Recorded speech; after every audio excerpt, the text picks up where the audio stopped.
At just 18, Cooper Flagg plays with the composure of a veteran, the IQ of a coach, and the confidence to drain jumpers over stars like Anthony Davis. He's not on his way, he's already arrived, and the NBA isn't ready. Flagg's impact has always been undeniable, consistently elevating every team he's on, often dominating opponents older, stronger, and far more experienced than him. So much weight. From day one, Cooper Flagg looked like the total package. Polished offense, elite defensive instincts, and a basketball IQ that seemed years ahead of his age. When a player checks all three boxes, they're usually unstoppable. He proved it at every level, first in high school, then in college. And now, NBA teams like the Dallas Mavericks, who've tracked his rise closely, are betting he'll do the same in the pros. But this kind of dominance didn't happen overnight. Cooper's legend started in Newport, Maine, when he was a 6 feet 6 inches 8th grader dunking on kids his age, at just 13 years old. The game came easy against peers, so his trainer decided to test him. He called up one of his college clients, a guard from the University of Maine, and told him to challenge the middle schooler. The mission was simple: make Cooper uncomfortable, get physical, crowd him, force mistakes. At first, it worked. The college player's strength and experience threw Cooper off. He fumbled possessions, missed reads, and couldn't get into rhythm. But a week later, in the rematch, everything changed. Cooper showed up calm, confident, and then completely dominated. His poise and decision-making looked like that of a seasoned pro. By the end, word spread fast. An 8th grader had outplayed a Division I starter. People didn't believe it until they saw it for themselves. From that day forward, Flagg made a habit of destroying older competition. As a freshman at Nokomis Regional High, he led his team to a state championship and became Maine's Gatorade Player of the Year. Then he and his twin brother Ace transferred to Montverde Academy, the Florida powerhouse that's basically an NBA factory. In his second and final season there, Montverde went 33-0, and Flagg emerged as the most dominant player in the country. To be why August 2023, he reclassified to graduate early, entering college a year ahead of schedule. And barely a month after graduation, he got the toughest test of his life: a spot on the USA select team scrimmaging against the Olympic-bound Team USA in Las Vegas before the 2024 Paris Games. He was just 17, the youngest player there, surrounded by LeBron James, Anthony Davis, and Steph Curry. Most kids would have been starstruck. Cooper wasn't. He played like he belonged. Players, coaches, and executives left stunned.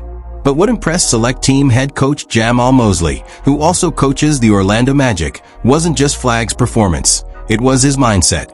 Mosley said Cooper wasn't trying to prove he belonged. He was trying to learn. He asked questions constantly about defensive rotations, shot selection, leadership. It's huge for a young guy to ask the right questions, Mosley said. He just wanted to understand what it looks like at the next level. That curiosity told Mosley everything he needed to know.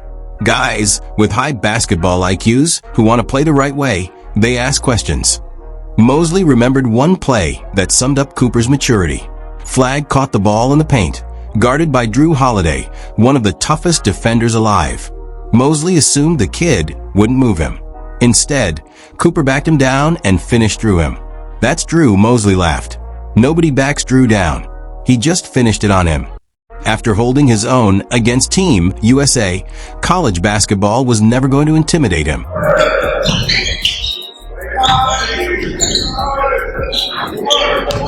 In his one-and-done year at Duke, Flagg averaged 19.2 points, 7.5 rebounds, 4.2 assists, 1.4 steals, and 1.4 blocks per game.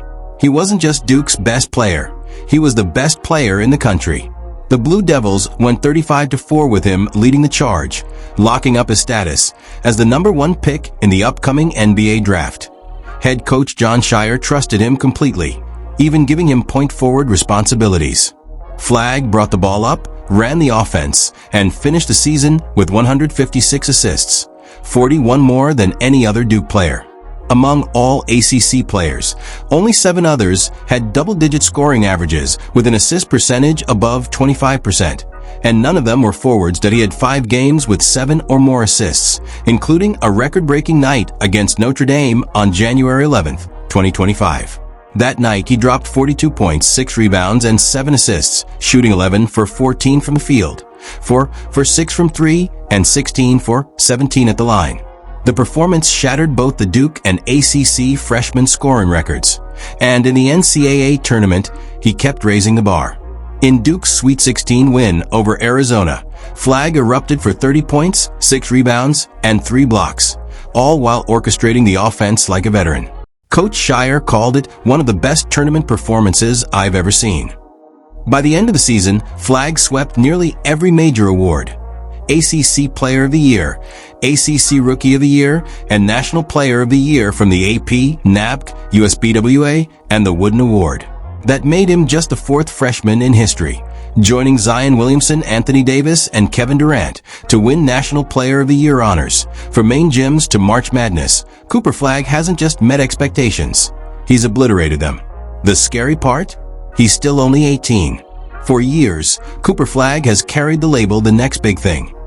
But now that he's in the NBA, the question has shifted. Not who he could become, but what exactly he already is. Needless to say, drafting him was one of the easiest decisions any team could make. Maybe only Victor Wembanyama felt more like a sure thing in recent years. And while Wembanyama looked like a once-in-a-generation unicorn, scouts called Flagg the safest prospect they'd ever evaluated. A player with Scottie Pippen's defensive instincts, only more refined at a younger age. This draft class was loaded with talent, but make no mistake, Flagg was a top prospect on both ends of the floor. Need him to set a hard screen and roll to the rim? Done. Flagg's an explosive finisher who thrives attacking downhill. Need him spacing the floor, cutting, or moving off the ball? He's equally comfortable there. In just one season at Duke, he made massive leaps as a shooter and an isolation scorer, evolving into a legitimate 3-level threat. And if the team needs rebounding and hustle instead of buckets, Flagg doesn't hesitate. He loves contact and has a natural feel for tracking the ball. He's just fit in seamlessly, doesn't over dribble, steal, Cooper, in transition, big finish. But where he truly separates himself is on defense. Flagg isn't just a good defender. He's a complete one.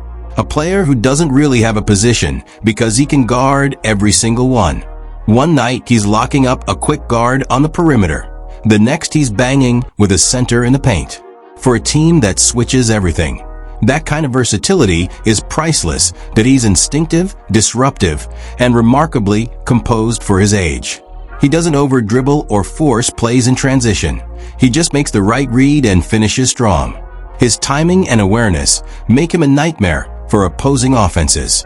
He can block shots at the rim, then immediately rotate to contest a corner 3. It's that combination of anticipation and length that's drawn comparisons to players like Pippen and Andre Kirilenko. When the draft lottery results were revealed, chaos erupted in Dallas. General manager Nico Harrison, who had shocked the NBA months earlier by trading franchise icon Luka Doncic, was seen celebrating wildly. The Mavericks, left reeling after Kyrie Irving's ACL tear, suddenly had a future again. For Flagg, the feeling was mutual. The chance to contribute to a veteran contender from day one was exactly what he wanted. Dallas had just a 1.8% chance of landing the top pick, but when they did, both sides knew it was fate. The Mavericks hoped Flagg could grow his game while proving he was one of those rare rookies capable of helping a team win immediately. And he's walking into one of the most experienced locker rooms in the league. Kyrie Irving, Anthony Davis, and Klay Thompson, all future Hall of Famers.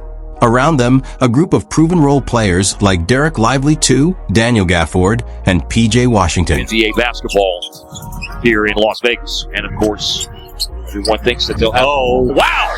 Cooper Flagg gets free. Head coach Jason Kidd called it the perfect setup for a young player to learn both the game and the grind of the NBA. Flagg agreed.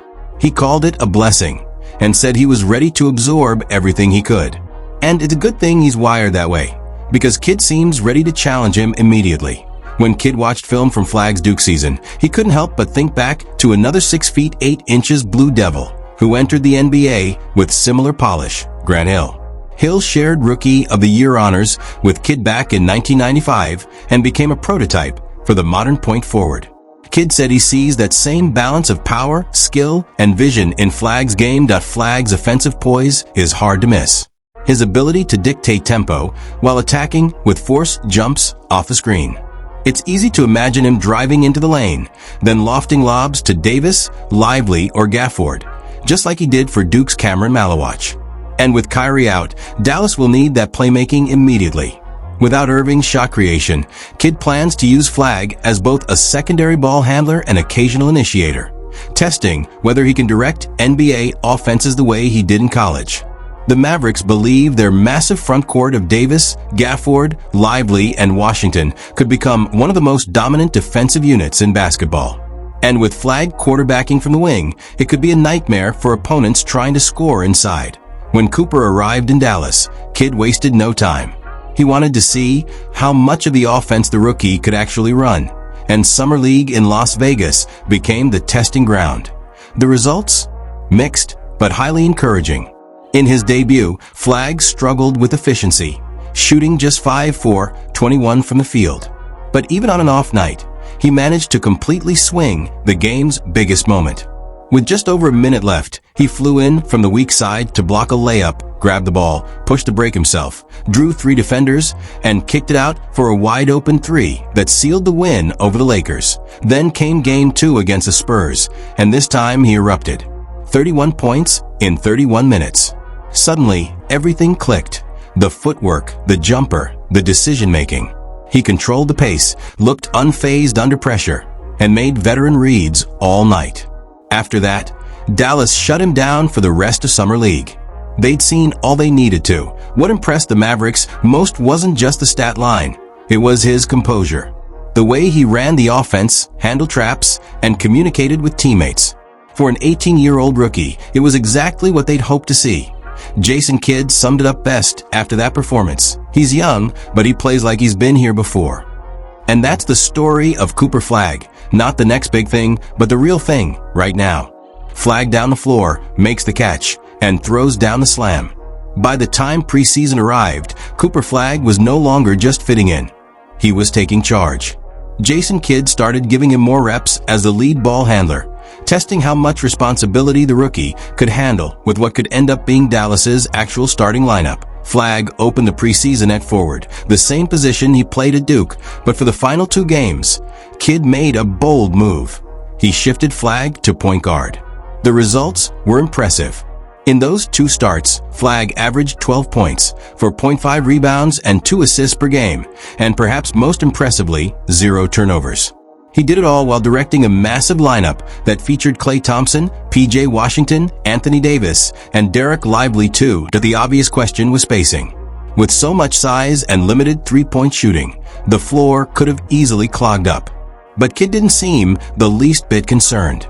Instead, he focused on how composed and confident his rookie looked running the show. I think Flagg has done an incredible job handling the situation of running the team, Kidd said. And the thing that's gone unnoticed is how much his teammates enjoy him being in that role. Coming from one of the greatest point guards in NBA history, that kind of endorsement means a lot. Heading into their first full season without Luka Doncic, Dallas still has enough star power to compete. But Cooper Flagg might be the ultimate X factor, the player who decides how far this team can actually go. With Kyrie Irving sidelined, Flagg can immediately step in as a secondary playmaker and elite defender without being forced to carry the scoring load.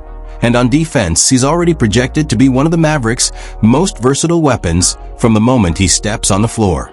He can guard every position, switch across matchups, and bring the kind of effort that raises a team's entire defensive ceiling. Can he handle all of that pressure? Given his track record, his maturity, and his relentless work ethic, betting against him doesn't seem like a smart move. To Dallas's overall preseason may not have turned heads, but Cooper Flagg was the undeniable bright spot, the kind of rookie who helps you win both now and later. He might not be a 25-point scorer overnight, but he already looks like a Swiss Army knife built for success. What do you think? Can Cooper Flagg win Rookie of the Year and help the Mavericks contend? Let us know in the comments. And if you enjoyed this breakdown, don't forget to like, subscribe, and check out one of the videos coming up on your screen next.